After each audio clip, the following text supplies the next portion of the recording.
ஐஸ்வர்யா கருத்தரித்தல் மையங்களில் ஜனவரி 30 முதல் பிப்ரவரி 5 வரை இலவச ஆலோசனை மற்றும் சிகிச்சைகளில் மாபெரும் சிறப்பு சலுகை. ஹலோ ஃப்ரெண்ட்ஸ், இன்னைக்கு தாக்கல் செய்யப்பட்ட பட்ஜெட் 2026-27ல பெரிய அறிவிப்புகள் எதுவும் இல்லையே, வரி சலுகை இல்லையேன்னு வருத்தப்படுறீங்களா?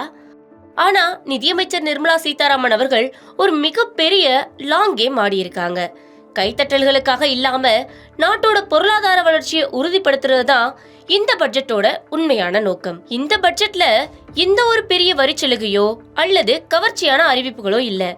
இது ஒரு போனஸ் பட்ஜெட் கிடையாது, இது ஒரு தொடர்ச்சி பட்ஜெட். உலக பொருளாதாரம் நிலையற்றதா இருக்கிற இந்த நேரத்துல திடீர் மாற்றங்களை செஞ்சு குழப்பத்தை ஏற்படுத்தாம ஒரு ஸ்திரமான பொருளாதாரத்தை உருவாக்குறதுல நிதியமைச்சர் உறுதியா இருக்காங்க.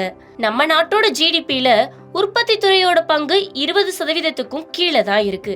இத 25% உயர்த்துறது தான் இந்த பட்ஜெட்டோட லட்சியம். மருந்துகள், செமிகண்டக்டர்கள், எலக்ட்ரானிக்ஸ் மற்றும் விளையாட்டு பொருட்கள்னு பல துறைகளுக்கு அதிக முக்கியத்துவம் கொடுக்கப்பட்டிருக்கு. குறிப்பா 200 பழைய தொழில்பேட்டைகளை, அதாவது இண்டஸ்ட்ரியல் கிளஸ்டர்ஸை நவீனப்படுத்த போறாங்க.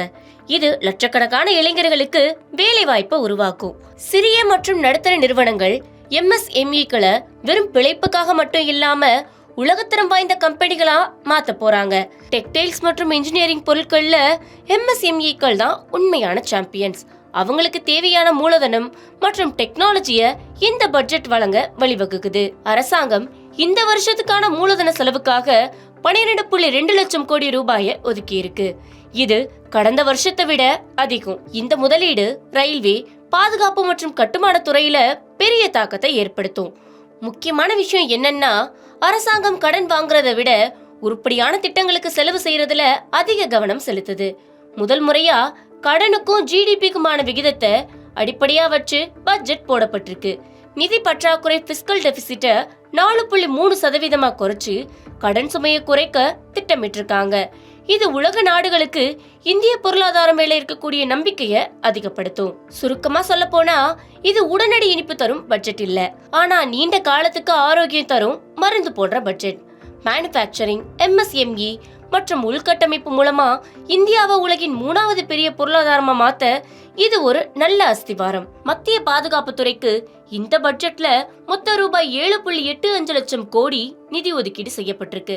இது கடந்த ஆண்டை ஒப்பிடும்போது ரொம்பவே அதிகம். ஏன்னா கடந்த ஆண்டு மொத்த ரூபாய் 6.81 லட்சம் கோடி மட்டும்தான் ஒதுக்கீடு செய்யப்பட்டிருந்துச்சு. இப்போ அதை விட கூடுதலா ரூபாய் 1.04 லட்சம் கோடி மத்திய பாதுகாப்பு துறைக்கு ஒதுக்கப்பட்டிருக்கு.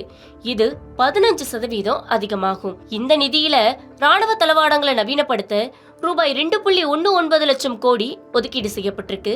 இது கடந்த ஆண்டு ரூபாய் 1.80 லட்சம் கோடியா இருந்தது. அதே போல ராணுவ பராமரிப்பு மற்றும் செயல்பாடு உள்ளிட்ட அன்றாட செலவுகளுக்கு ரூபாய் 2,65,478 கோடி ரூபாய் ஒதுக்கீடு செய்யப்பட்டிருக்கு. ராணுவ ஓய்வூதிய திட்டங்களுக்காக ரூபாய் 1.17 லட்சம் கோடி ஒதுக்கீடு செய்யப்பட்டிருக்கு. என்ன நண்பர்களே, இந்த நிதானமான வளர்ச்சி உங்களுக்கு பிடிச்சிருக்கா? பட்ஜெட் பத்தி நீங்க என்ன நினைக்கிறீங்க? கமெண்ட்ல சொல்லுங்க. Subscribe to One India and never miss an update.